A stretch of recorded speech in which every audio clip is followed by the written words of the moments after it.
Oke, kita melanjutkan pembelajaran eksposisi kita sesuai dengan tema kita di tahun 2021, yaitu menggali habis Injil Markus.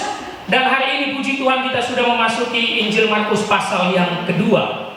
Ya, bagi yang ingin belajar, yang ketinggalan pasal 1, bisa ditonton di YouTube-nya, ada 45 ayat. Setiap ayat kita jelaskan. Jadi memang visi gereja ini ayat per ayat di dalam menyampaikan firman Tuhan. Mari buka kitab kita dari Injil Markus pasal 2. Hari ini ayat 1 sampai 7 saja karena kepanjangan 12 ayat, ya. Nanti ayat 8 sampai 12 minggu depan dilanjutkan oleh hambanya Pak Melki. Mana dia? Oh, ya, ayat 8 sampai 12 dilanjutkan minggu depan oleh hambanya Pak Melki. Hari ini ayat 1 sampai 7 saja. Sedikit latar belakang dari pasal 1, mungkin teman-teman yang selalu mengikuti sudah hafal. Dari pasal 1, Yesus memulai mujizatnya sejak di rumah Petrus, ibu mertuanya, disembuhkannya. Oke? Setelah itu dia menyembuhkan orang yang kerasukan setan. Setelah itu minggu lalu menyembuhkan siapa? Masa lupa baru seminggu? Kusta, ya kan? Si Kusta itu menyebarkan nama Yesus sampai ke Yerusalem, sehingga Yesus harus terasing pergi ke tempat sepi. Nah, hari ini masih soal konteks penyembuhan. Apa judul perikopnya? Orang lumpuh disembuhkan. Yuk kita baca sama-sama ayat pertama dulu. Markus pasal 2 ayat pertama, 1, 2 ya. Kemudian sesudah lewat beberapa hari, waktu Yesus datang lagi ke Kapernaum, tersiarlah kabar bahwa ia ada di rumah. Nah, ini dia konteksnya dulu, kita mulai ya. Konteksnya lewat beberapa hari. Injil Markus menulis kemudian setelah lewat beberapa hari, yang artinya sejak peristiwa si kusta. Ya, sejak peristiwa si kusta, Yesus menyebarkan firman di daerah Galilea. Mungkin ada penafsir yang berkata bukan hanya beberapa hari, bahkan minggu sampai bulan. Baru Yesus apa dikatakan? Tersiarlah kabar, ia datang lagi ke Kapernaum, ia ada di rumah siapa ini? Sudah pastilah Petrus dan Andreas. Karena sesuai ayat 29 pasal 1, beberapa minggu yang lalu atau beberapa bulan lalu kita bahas, Yesus singgah ke rumah Petrus dan Andreas. Dia kembali di sini karena rumah Petrus ada di Kapernaum. Ya, kemungkinan dia ingin istirahat. Sudah terlalu lama memberitakan Injil di daerah Galilea dan Kapernaum, hingga dia singgah ke rumah Petrus di Kapernaum. Ada kalimat yang menarik, tersiarlah kabar. Ternyata paparazzi itu sudah ada sejak zaman dulu. Kalau di Hollywood itu artis-artis itu takut kali sama paparazzi ya. Kemana-mana diintilin, kemana-mana diikutin. Yesus dari zaman dulu udah dikejar-kejar. Jadi memang famous sekali Yesus ini. Mau kemana pun dia gerak, pasti kabarnya tersiar. Semua orang mau mencari Yesus. Jangankan buka praktek kesembuhan Yesus ini, jadi partai pun gampang aja jadi presiden dia. Banyak kali mengikutnya. Ya, jangan ngomong partai ya, lagi panas-panasnya ini ya kan. Soalnya ya. Jadi Yesus itu banyak sekali yang datang mau mengikuti dia. Karena apa? Ingin disembuhkan. Itu konteks yang dari perikop-perikop sebelumnya. Nah, itu dia konteks cerita. Sehingga Yesus sudah lewat beberapa hari atau beberapa minggu, dia kembali ke rumah Petrus di Kapernaum dan orang-orang mengetahui. Yuk kita baca ayat keduanya. 1, 2 ya. Maka datanglah orang-orang berkerumun sehingga bahkan di muka pintu pun tidak. Sementara ia, lagi-lagi Markus menggunakan kata berkerumun.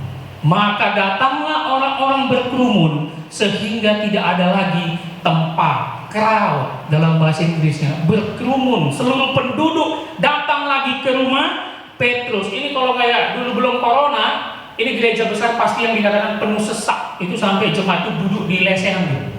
Penuh sesak. Nah, ini lebih dari itu. Kenapa? Karena menurut sejarawan, rumah di Palestina paling kuat menampung 60 orang.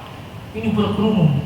Jadi hanya mau lihat Yesus, itu dempet-dempetan. Desa-desa, minggir kau, aku mau paling dekat dengan Yesus, minggir kau. Berkerumun semua datang ke rumah Petrus. Mana bisa disiapkannya minuman? Orang banyak kali orang datang. Iya kan? Bahkan dikatakan Injil Markus kalimatnya tidak ada lagi tempat, bahkan di muka pintu pun tidak. Luar biasa. Kisah ini juga dicatat di Injil Lukas. Ini paralel, ceritanya sama, sinopsis dicatat di Injil Lukas. Injil Lukas mengatakan semua bukan hanya dari Kapernaum yang datang, tapi dari Galilea dan Yerusalem. Nanti baca Lukas 5 ayat 17. Kenapa ada dari Yerusalem? Kerjaan si Kusta. Harus nyambung ya. Si Kusta minggu lalu pergi ke imam Yerusalem sambil lari-lari memberitakan, aku sembuh. Siapa yang menyembuhkan? Yesus. Sehingga orang Yerusalem pun datang sampai ke Kapernaum hanya mau melihat Yesus. Dan di rumah Petrus semak padat, pokoknya dempet-dempetan, tidak lagi tempat, bahkan pintu pun tertutup. Tapi yang menarik, benarkah mereka datang dengan motivasi yang benar? Ayo, benarkah ketika kita datang ke gereja motivasi kita benar? Jangan-jangan selama ini sebelum corona kita ke gereja motivasi kita salah. Hanya pengen minta diberkati, hanya pengen minta mujizat, hanya pengen minta berkat, hanya pengen minta jodoh, ya kan? Tuhan udah 35 tahun nih, mana nih jodohku? Kalau kau nggak kasih, aku nggak ke gereja lagi. Waduh, diancam Tuhan ya. Agak ngeri-ngeri sedap kita yang datang ke gereja ya. Benar nggak kita datang ke gereja betul-betul menyembah Dia dengan setulus hati, atau mau banyak mintanya? Makanya doa kita kayak shopping list semua ya, minta semua dikabulkan, lupa sama Tuhan, iya kan? Tapi kita lanjutkan kalimat terakhirnya ayat 2, lihat, ini yang perlu digarisbawahi. Kalimat terakhirnya ayat 2. Sementara ia memberitakan firman, aku suka kali sama Yesus. Kalian suka? Kenapa aku suka kali sama Yesus dengan kalimat ini? Dia nggak peduli dengan motivasi orang lain. Seharusnya kalau semacam dokter yang dia udah terkenal dengan penyembuh, seharusnya apa dibilang? Sakit apa, Bu? Pasti kalau datang ke sini mau kesembuhan kan, sakit apa? Ayo ngomong. Bapak sakit apa?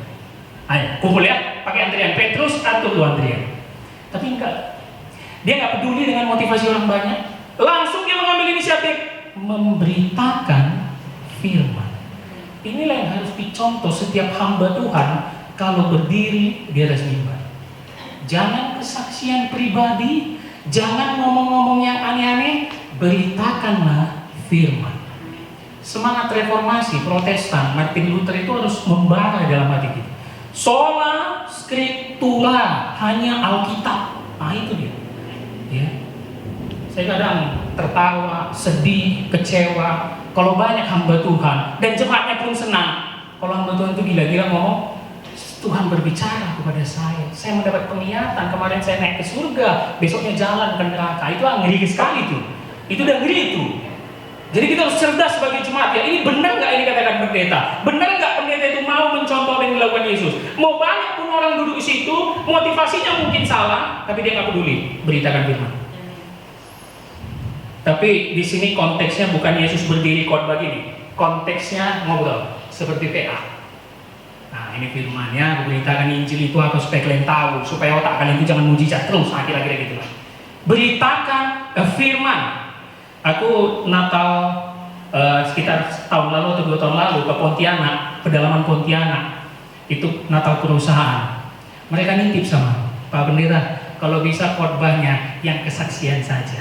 Kenapa? Karena banyak orang yang datang, ada direktur, ada yang ini. Mereka suka dengar kesaksian pendeta-pendeta dari Jakarta. Aku bilang kalian salah ngundang. Aku nggak pendeta semacam itu. Betul ketika aku berdiri itu di lapangan, jadi cukup banyak orangnya. Aku nggak peduli. Ku khotbahkan tetap eksposisi, pembelajaran gini. Dan betul, semuanya malas melihat, ada yang ngantuk, ada yang main handphone. Aku nggak peduli.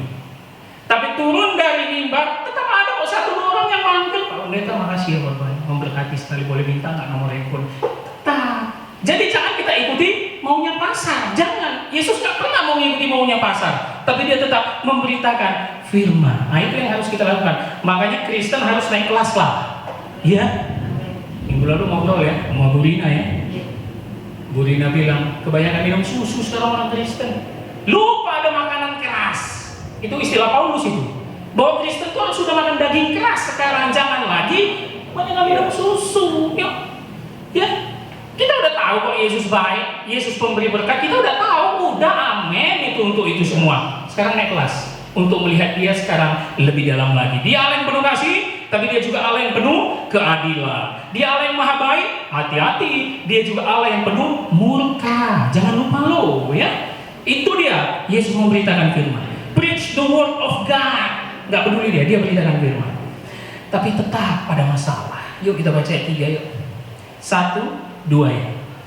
Ada membawa kepadanya seorang lumpuh, digotong oleh 4 orang. Tetap di dalam pengajaran, tetap dalam pelayanan Yesus, selalu disisipkan ada yang sakit, ada yang kerasukan setan, pokoknya minta disembuhkan. Lumpuh, sudah pasti ini bukan lumpuh seluruh badannya, tapi lumpuh hanya kakinya. Ya, ini hanya lumpuh kakinya dan digotong oleh 4 orang. Sudah pasti ini membawa pakai tandu, karena nggak ada kursi roda pada zaman itu. Ini pakai tandu semua. 4 orang ini siapa? Kemungkinan besar temannya atau saudaranya, kerabatnya paling dekat. Yang mereka dengar, oh Yesus ada di rumah Petrus di Kapernaum, ayo kita ke sana, karena dia sudah terkenal dengan menyembuhkan dan membuat mujizat. Sehingga dibawa orang lumpuh ini, ya, dibawa ke rumah Petrus. Tapi tadi kita sudah tahu konteksnya rumah Petrus gimana? Penuh. Mau masuk dari pintu depan nggak bisa, mau dari belakang nggak bisa, penuh orang semua di situ. Mungkin gereja terbesar dulu adalah rumah Petrus, ya, penuh semua. Kita lihat apa yang dilakukan 4 orang dan si lumpuh. Ayat 4, sama-sama kita baca. 1, 2 ya. Tetapi mereka tidak dapat membawa kepadanya karena orang banyak itu. Lalu membuka atap yang ada di atasnya. Sesudah terbuka, mereka menurunkan tilam tempat orang lumpuh itu terbaring. Nah ini dia, yuk kita perlu pelajari dulu konteksnya ya. Tetapi mereka membawa kepadanya orang banyak, membuka atap di atasnya. Bayangkan atap rumah zaman dulu, jangan kayak atap rumah kita zaman sekarang, pasti nggak nyambung. Ya. Atap rumah Petrus itu, atap rumah orang Palestina, bisa diakses naik tangga batu dari sebelah rumah, bisa dinaik. Nah, atap rumah orang Palestina kebanyakan itu terdiri dari jerami ditumpuk-tumpuk, dan kalau mereka istilahnya menyemennya hanya pakai lumpur, nggak ada semen zaman dulu, pakai lumpur baru ditindih-tindih gitu pakai papan. Makanya ada kalimat apa tadi? Membuka atap di atasnya. Kalau terjemahan Inggrisnya uncover the roof, oke, sama, membuka. Tapi ternyata terjemahan Inggris lain lebih dalam, dig a hole, menggali. Jadi yang penuh lumpur dan jerami itu digali oleh 4 orang yang membawa si lumpuh, sehingga terbukalah atap rumah Petrus. Lumpurnya dibongkar, jeraminya digali, pokoknya digeser semua. Karena dibuka pintu udah gak ada tempat. Mereka naik ke atap rumah Petrus. Mereka menggali, ya. Walaupun ditutupi jerami dan lumpur, mereka gak peduli, mereka menggali. Nah, ini nih menjadi masalah. Ini mengganggu pengajaran Yesus nggak? Mengganggu sekali ya. Satu, waktu mereka naik ke atas udah ribut, Yesus jadi terhenti ngajar, iya kan? Yang mungkin dia lagi ngajar, siapa ini? Ada malingnya di rumah gue ini, Petrus. Kok ada dari atas? Setelah itu digali lagi jerami dan lumpur, apa yang terjadi? Jatuh semua kotoran-kotoran di atas itu. Kemungkinan besar kena juga tuh kepala Yesus. Kalau aku jadi Yesus, darah batak gini, kumaki tuh orang, iya kan? Nggak ngajar, kalau kau ganggu pula aku lagi khotbah, ya kan? Jatuh itu semua, mengganggu sekali itu. Tapi 4 orang itu nggak peduli. Ada kalimat apa tadi itu? Sesudah terbuka, mereka menurunkan tilam tempat orang lumpuh itu terbaring. Ini gila ya. 4 orang bawa tandu sama lumpuh, berarti ada yang megang tilam. Banyak sekali yang mereka bawa ternyata. Lalu setelah terbuka atap rumah Petrus, tilamnya duluan diturunkan. Kalau teman-teman boleh googling, ini gambar sketsa yang paling terkenal. Orang lumpuh itu diturunkan pakai tali di badan, diikat pelan-pelan, ditarik ulur, barulah jatuh ke tilam dekat dengan Yesus. Penuh perjuangan? Penuh perjuangan. Capek? Capek. Yang penting ketemu Yesus. Mereka menurunkan orang lumpuh itu dengan tali, dibalut ke tubuhnya sehingga sampai ke depan muka Yesus. Mereka menerobos semuanya, nggak peduli Yesus lagi ngajar, nggak peduli ada banyak orang. Yang penting temanku ini yang lumpuh ini harus ketemu dengan Yesus. Kita teringat dengan siapa minggu lalu? Si Kusta. Karena si Kusta pun hanya untuk ketemu Yesus, apa yang dilakukannya? Melanggar hukum Taurat. Datang dia dekat-dekat. Kalau engkau mau, engkau dapat mentahirkan aku. Begitu juga dengan si lumpuh yang digotong oleh 4 temannya sehingga sampai di depan muka Yesus. Kalau aku jadi Yesus marah. Tapi kita lihat yuk respon Yesus ayat 5 ya. Ini ayat yang paling penting di dalam perikop ini, yuk kita baca ayat 5, 1, 2 ya. Ketika Yesus melihat iman mereka, berkatalah ia kepada orang lumpuh itu apa? Hai anakku, dosamu sudah diampuni. Ini Yesus ini nggak nyambung ya. lumpuh kok ngomong dosa. Tapi kita mulai dulu dari kalimat awal. Ketika Yesus melihat iman siapa? Jamak atau tunggal? Jamak. Jadi yang dilihat Yesus itu betul-betul bukan hanya iman si lumpuh yang minta disembuhkan, tapi iman keempat temannya yang luar biasa, yang harus naik sampai ke atap penuh perjuangan, menggali atap, menggali lumpur dan jerami, menurunkan sampai ke tilam ke bawah. Itulah yang dilihat Yesus, iman mereka. Seakan-akan Yesus, ngeri juga Pak ya, hanya untuk ketemu aku kok luar biasa. Iman, pistis. Alkitab selalu membuktikan iman pasti disertai perbuatan nyata.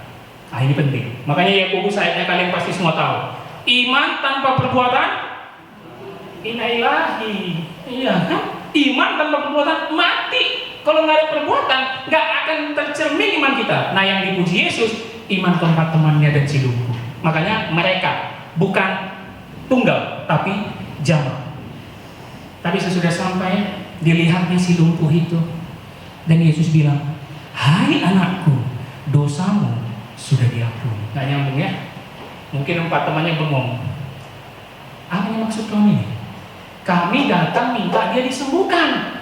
Kenapa ngomong dosa? Nggak nyambung. My sons, your sins are forgiven. Awak minta hati dikasih jantung, gitu ya? Nggak jelas nih. Aku mau minta kesembuhan lumpuh, ngapain ngomongin dosa? Yesus nggak penting. Pertama kemungkinannya, Yesus berkata demikian karena penyakit pada zaman budaya kuno Yahudi, terkhususnya perjanjian lama, dianggap sebagai dosa. Mau kau penyakit buta, lumpuh, kusta, itu dianggap karena dosa. Ingat orang yang lahir dari buta, apa dibilang Petrus? Tuhan, dosa siapa ini? Dosa dia atau dosa orang tuanya? Dia terlahir buta. Yesus bilang, enggak dosa siapa-siapa. Biar pekerjaan Allah dinyatakan dalam dia. Itu yang dimaksud Yesus. Jadi kalau aku mengampuni dosamu, sama aku dengan menyembuhkan penyakitmu. Karena dalam budaya perjanjian lama, penyakit diakibatkan dosa. Yang kedua, kenapa Yesus bilang, anakku, dosamu sudah diampuni. Terjemahan Inggrisnya dosamu, sins. Kalau ada S-nya di belakang berarti apa? Banyak atau sedikit? Banyak ya. Yesus dalam keilahiannya mau bilang, lumpuh, banyak kali dosamu kan? Aku bukan bilang bahwa kau lumpuh karena dosamu, tapi yang terpenting dalam hidupmu, dosamu dulu dibereskan. Dosamu ini banyak kali, aku tahu. Alkitab nggak mencatat. Mungkin dia perampok, mungkin dia pembunuh, mungkin dia pezina, tapi yang pasti Yesus bilang, your sins. Dosamu banyak sekali. Sehingga Yesus mau bilang, dosalah masalah terbesar manusia, bukan penyakit. Dosa dulu yang harus dibereskan, bukan penyakit. Makanya Yesus bilang bukan soal kesembuhan dulu, tapi dosamu sudah diampuni. Berbahagialah kita Bapak Ibu Saudara teman-teman, kalau dosa kita sudah diampuni oleh anugerah Allah. Mau kita sakit, nggak sakit. Mau kita bangkrut, nggak bangkrut. Yang penting dosa kita ditebus oleh Yesus. Itu iman kita. Karena itulah yang paling berbahaya. Makanya kalau kita merayakan Natal, sering sekali kita hanya hanyut dalam sukacita Natal, hanyut dalam tradisi Natal, dengan ayat yang paling terkenal Yohanes 3:16. Tapi kita lupa ya, Yesus itu lahir karena begitu mengerikannya lah dosa, dia sampai turun tangan. Kalau aku merayakan Natal, aku lebih banyak diam, bukan sukacita. Bahkan harus nangis kita. Kenapa? Betapa baiknya kau Yesus mau lahir ke dunia ini hanya untuk menyelamatkan kami dari dosa.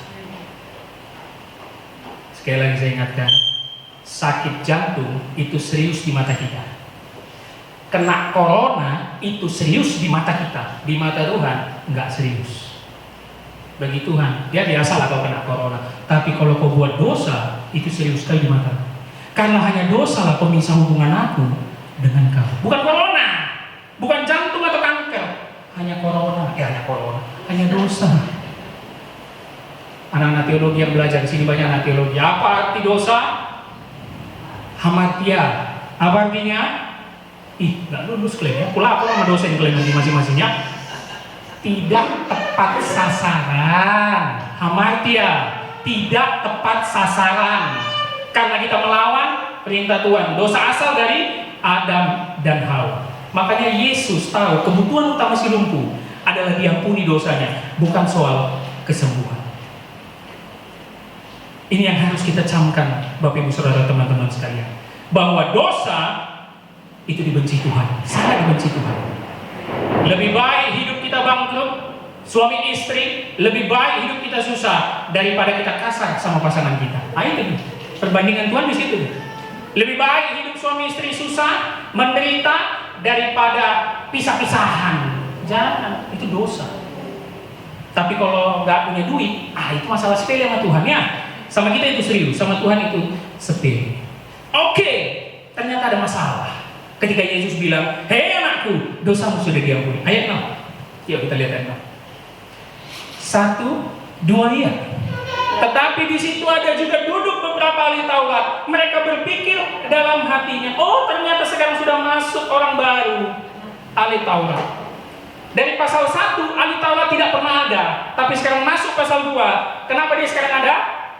Nama Yesus sudah populer. Nama Yesus sudah terkenal sampai Yerusalem. Orang-orang ahli Taurat Farisi itu banyak dari Yerusalem, penasaran mau lihat Yesus, sehingga duduk juga di situ mendengarkan Yesus. Ketika Yesus bilang, hei anakku, dosamu sudah diampuni. Oh, ini mereka nggak terima.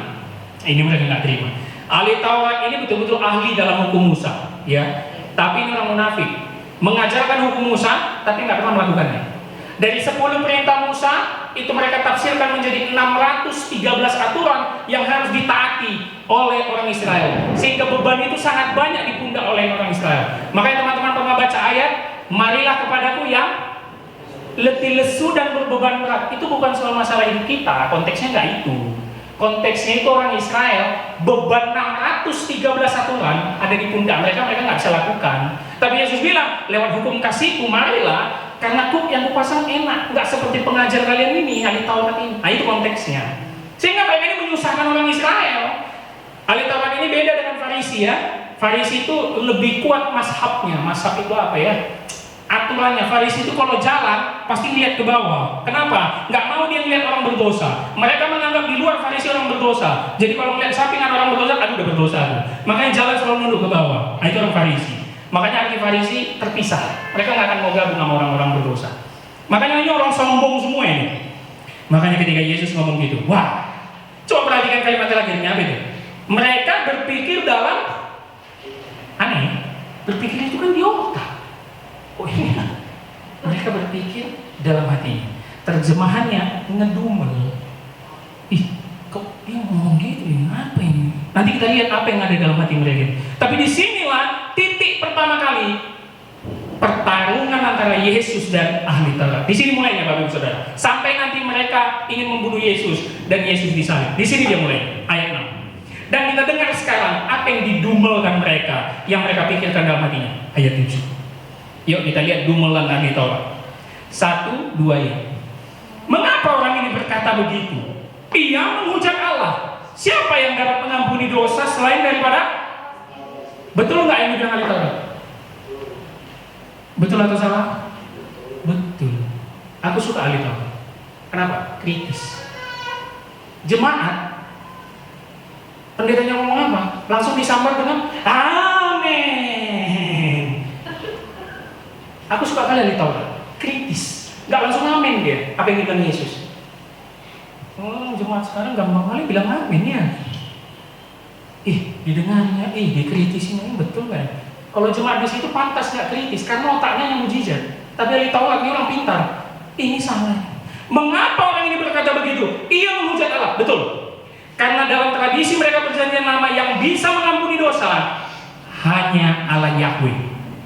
Epistel kita tadi yang dibacakan majelis itu pengantar. Mazmur 103 ayat 3-nya, perhatikan di warta pun bisa. Ia yang mengampuni kesalahanmu, hanya Allah Yahweh.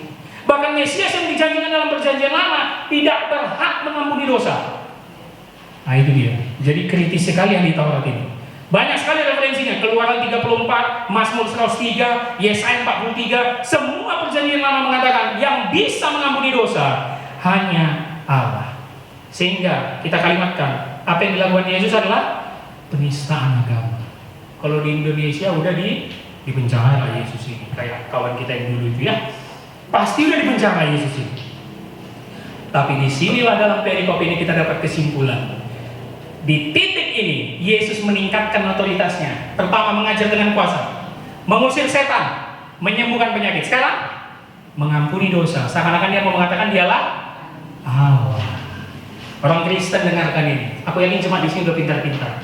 Kalau ada orang dari luar nanya, mana di Alkitabmu yang tertulis, Akulah Allah, sembahlah Aku. Mana Yesusmu pernah bilang gitu? Jangan takut, jangan langsung. Iya, yang mana ya? Mana ya? Nggak pernah ya Yesus ngomong dia Allah. Memang nggak ada. Tapi kita keburu takut karena kita nggak belajar Alkitab. Ini secara tersirat Markus sudah mengatakan, karena yang bisa mengampuni dosa dalam budaya Yahudi hanya Allah. Yesus mengampuni dosa, berarti Yesus Allah. Tapi kan nggak secara langsung dia bilang Aku Allah. Kami minta di Alkitabmu. Mana Yesus bilang Aku Allah? Goblok. Kenapa? Alkitab itu ditulis dengan budaya dan konteks. Dalam orang Yahudi tidak ada yang berani menyebut dirinya Allah. Kenapa? Hukum Taurat akan melempari dia dengan batu sampai mati. Baru tahu? Enggak kan? Udah tahu lama kan? Udah pintar-pintar kok di sini ya. Jadi kalau ada yang nanya gitu nggak usah takut kalian. Banyak kali secara tersirat Injil Markus, Matius, Lukas, Yohanes membuktikan bahwa Yesus adalah Allah. Dan salah satunya di sini karena dia bisa mengampuni dosa. Dia menunjukkan otoritasnya sebagai Allah itu sendiri karena dia mengampuni dosa. Ayat 7-nya, ayat 8-nya minggu depan nanti kita akan melihat pertentangan konflik mereka semakin dalam. Ya. Ahli Taurat dan Yesus ini semakin dalam, dan memang bukti bahwa Yesus disalib karena mereka iri dan menganggap Yesus menista agama. Makanya mereka ingin membunuh Yesus karena Yesus menyamakan diri dengan Allah.